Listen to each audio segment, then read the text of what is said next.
भारतीय army chief का असल फिल्म हजे बाकी है। ये वाला जिहड़ा बयान है ना, उन्हां दी ज़हनी साख्त की अकासी करता है, जिहड़ा कि अस्करी हकीकतां की बजाय सियासी जरूरतां ते फिल्मी मुकालमियां नूं जन्म दिंदा है। लेकिन भारत ये चीज़ समझ लवे कि पाकिस्तान फिल्मी दुनिया का हिस्सा नहीं हैगा, बल्कि एक बहुत वड्डी हकीकत है जो अज तक कई इम्तिहानात दे के भी अपने आप नूं मनवा चुकी है। एक जिम्मेदार, मुस्तहकम, मजबूत ते हमावक्त तैयार रियासत। इस पूरी कहानी का आगाज जिहड़ा है ना, जिथे भारत की दफाई सलाहियतां आलमी सतह के उत्ते बेनकाब हो चुकियां ने और पाकिस्तान ने एक बारी फिर अपने अज़म ते हौसले दे नाल दुनिया नूं यह पैगाम दिता है कि वह किसी भी जारियत का मूँह तोड़ जवाब देने वास्ते ना बिल्कुल तैयार बैठे। भारत के आर्मी चीफ यानी भारत के chief of army staff general Upendra ने ऑपरेशन सिंदूर विच पाकिस्तान के हथों बदतरीन शिकस्त यानी इंतहाई लक तोड़ के रख दिता इन्हां दा। एक बारी फिर इस तो बाद भी सख्त बयानात जारी किए। उन्हां दा कहना है कि जी ऑपरेशन सिंदूर जिहड़ा है ना, एक तो मैनू समझ नहीं आती, ये मेरा प्रोड्यूसर मैनू बार बार कहता है कि भी जी ये टॉपिक करना है, कैसे कर लें भाई। अजे तक उन्होंने फिल्म नहीं खत्म होंदी पई कि जी इस फिल्म का नाम दिता है जी ऑपरेशन सिंदूर 1.0। पता नहीं किन्ना क बोरा ये संदूर का रखी फिरदे जिन्होंने पाकिस्तान भेजनिया ने भी मथा भरी जाओ संदूर के नाल। कहते हैं कि जी ऑपरेशन सिंदूर 1.0 सिर्फ ट्रेलर सी, फिल्म हजे शुरू नहीं हुई। मुस्तकबिल दे विच असी पूरी तैयारी नाल आवांगे, जो सबक देना होएगा असी देवांगे। अच्छा, भारतीय मीडिया के मुताबिक ये जो जनरल उपेंद्र ने उन्होंने नई दिल्ली दे विच किसी नाल गलबात करते जो होए, उन्होंने आख्या कि जी 88 घंटे दे इस जंग के ऑपरेशन के नताइज जिहड़े ने वो मायूस कुन हो सकते हैं, लेकिन भारत जिहड़ा है वो मजीद कार्रवाई करने वास्ते तैयार है। हुण इत्थे ये चीज़ मेरे देखण वालिओ वाज़े रहे कि इसी साल मई दे विच भारत ने पाकिस्तान के खिलाफ मुहिम जोई यानी कोई हाथापाई करने की कोशिश की सी, जिहदे विच पाकिस्तानी फजाई ते ज़मीनी अफवाज ने दुश्मन नूं जिहड़ा ना उहदा दंद जिहड़े ने खट्टे करते। अमरीकी सदर डोनाल्ड ट्रंप समेत कई आलमी ज़राए ने भी इस जिहड़ा ना चीज़ दे उत्ते पाकिस्तान की शानदार कारकर्दगी नूं मजीद सराहिया भी है, तारीफ भी की है, जिहदे विच भारत के बहुत सारे जहाज़ भी डेगे गए, जबकि पाकिस्तान के किसी भी त्यारे नूं नुकसान नहीं पहुंचिया। ठीक है, पाकिस्तानी शाहीना ने भारतीय राफेल त्यारियां नूं भी निशाना बनाया, जिहड़ा कि वो 6-0 वाला मामला बड़ा चलिया सी। ठीक है, मैं नहीं कर दी थे, पता चला कि होर कोई शगुफा चल गया। अच्छा, भरपूर जवाबी कार्रवाई जिहड़ी ना वो दिती है और फौजी चौकियां ते तोपखानियां नूं भी तबाह किया, जिस तो बाद भारतीय अफवाज दी जिहड़ियां भड़कां सी ना वो सिर्फ और सिर्फ सोशल मीडिया ते आलमी मीडिया तक ही महदूद रह गई। दूजे पासे ये तो तुहानूं मैं पस मंजर दस्सिया है, दूजे पासे एक होर नवी चीज़ देखने को आ रही है कि दुबई एयर शो दे विच भारतीय फजाइया का एक लड़ाका त्यारा तेजस हो गया ना, साढ़े इत्थे तेजा भी कहते। अच्छा, भारतीय फजाइया का यह लड़ाका त्यारा तेजस इस टाइम आलमी सतह के उत्ते बिल्कुल एक मजाक बनया फिरदा है, जिहदे विच ऑयल लीक हुंदा होया वाजे दिखाई दिंदा है। मैं चाहांगी कि इत्थे जरा दिखाओ जरा देखने वाले नूं भी।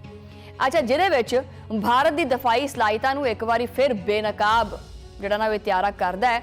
इस वाक़े ने भारतीय फजाइया की जिहड़ियां कमजोरियां उन्हां नूं भी वाजे करदे होए इहदे नाकस म्यार नूं भी उजागर कीता है कि जी आ साडा त्यारा है।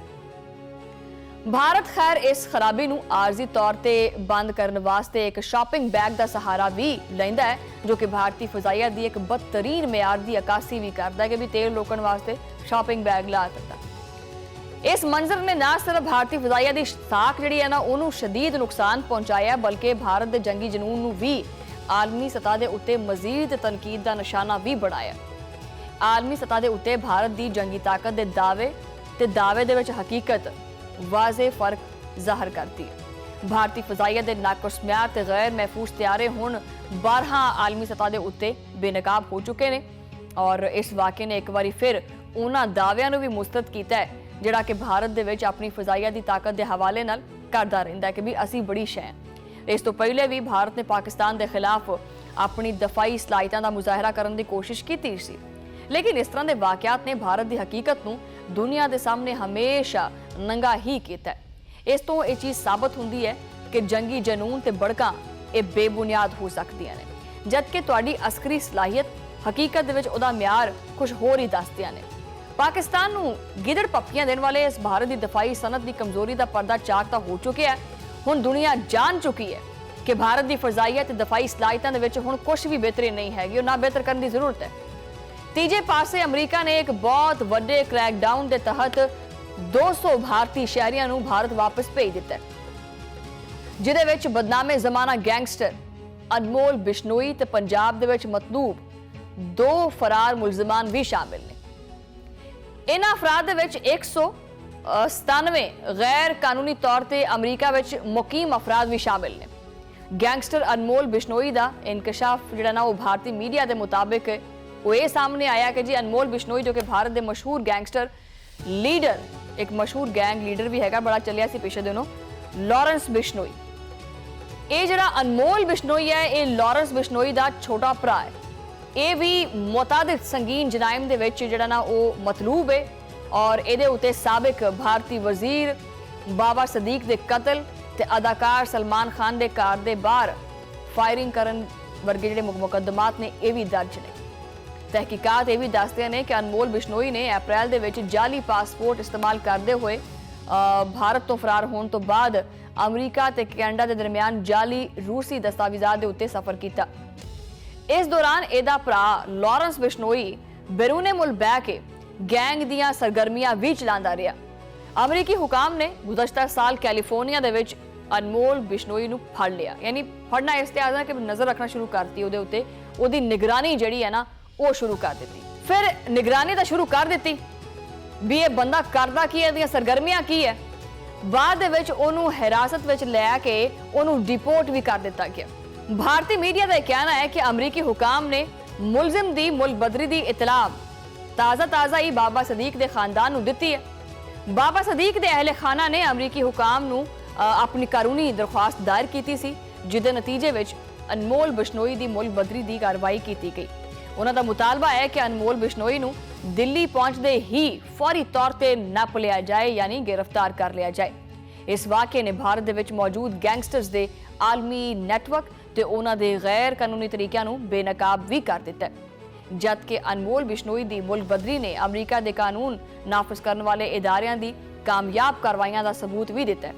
ਆਖਿਰ ਵਿੱਚ ਇਹ ਵੀ ਹੈ ਕਿ ਭਾਰਤੀ ਆਰਮੀ ਚੀਫ ਦੇ ਹਾਲੀਆ ਇਸ਼ਤਿਆਲ ਅੰਗੇਜ਼ ਤੇ ਗੈਰ ਜ਼ਿੰਮੇਦਾਰਾਨਾ ਬਿਆਨ ਵਿੱਚ ਜਿਨ੍ਹਾਂ ਉਹਨਾਂ ਨੇ ਆਖਿਆ ਕਿ ਜੀ ਨਾਮ ਨਿਹਾਦ ਆਪਰੇਸ਼ਨ ਸਿੰਦੂਰ ਨੂੰ ਮਹਿਜ਼ ਇੱਕ ਟ੍ਰੇਲਰ ਕਰਾਰ ਦਿੰਦੇ ਹੋਏ ਇਹ ਦਾਅਵਾ ਕੀਤਾ ਹੈ, असली फिल्म तो बाकी है अभी, है पिक्चर तो अभी बाकी है मेरे दोस्त, है उन्हें एक मरतबा फिर वो जरा खतरा मौजूद सी ना, वो जरा सिनेमा ज़दा जी किसी की जहनीत है ना उन्होंने भी बेनकाब करता है, जरा कि कौमी सलामती वर्गे हसास मामले नूं भी एक फिल्मी डायलॉग्स ते बॉलीवुड की मुबालगा अंबेज जुबान या इस चीज़ के उत्ते ही मबनी रहिंदा। अगर भारतीय ਜਿਹੜੇ ਹੁਕਮਰਾਨ ਨੇ ਖਾਸ ਤੌਰ ਤੇ ਫੌਜੀ ਕਿਆਦਤ ਹੈ ਉਹਦੇ ਵਿੱਚ ਮਾੜੀ ਜੀ ਵੀ ਕੋਈ ਸ਼ਰਮ ਹੁੰਦੀ ਤੇ ਉਹ ਇਸ ਆਪਰੇਸ਼ਨ ਸੰਦੂਰ ਦਾ ਨਾਮ ਜਿਹੜਾ ਨਾ ਉਹ ਨਾ ਹੀ ਲੈਂਦੇ ਤੇ ਚੰਗਾ ਸੀ, ਕਿਉਂਕਿ ਜਿੰਨੀ ਜੰਗ ਹੰਸਾਈ ਇਸ ਨਾਂ ਦੀ ਹੋ ਚੁੱਕੀ ਹੈ ਹੁਣ ਬੰਦਾ ਨਹੀਂ ਸੀ ਨਾ ਲੈਣਾ ਤੇ ਨਾ ਹੀ ਡਾਇਲੌਗ ਬਾਜ਼ੀ ਕਰਨਾ, ਔਰ ਹਕੀਕਤਨ ਭਾਰਤ ਦੇ ਗਰੂਰ ਤੇ ਉਹਦੇ ਅਰਮਾਨਾਂ ਦਾ ਤੰਦੂਰ ਬਣਿਆ ਫਿਰਦਾ। भारतीय अस्करी क्यादत की यही गैर संजीदगी जिहड़ी है खुते दे अमन वास्ते मुसलसल एक खतरा है और खतरा मजीद बढ़ता जा रहा है, और यह हकीकत ही पूरी तरह वाजे करती है कि जंग जैसे मामले के उत्ते सियासी फायदे प्रोपोगेंडे ते कौम प्रस्ताना जनून के तहत किसी तरह का फिल्मी रंग देकर उन्हें पेश नहीं करना चाहिए।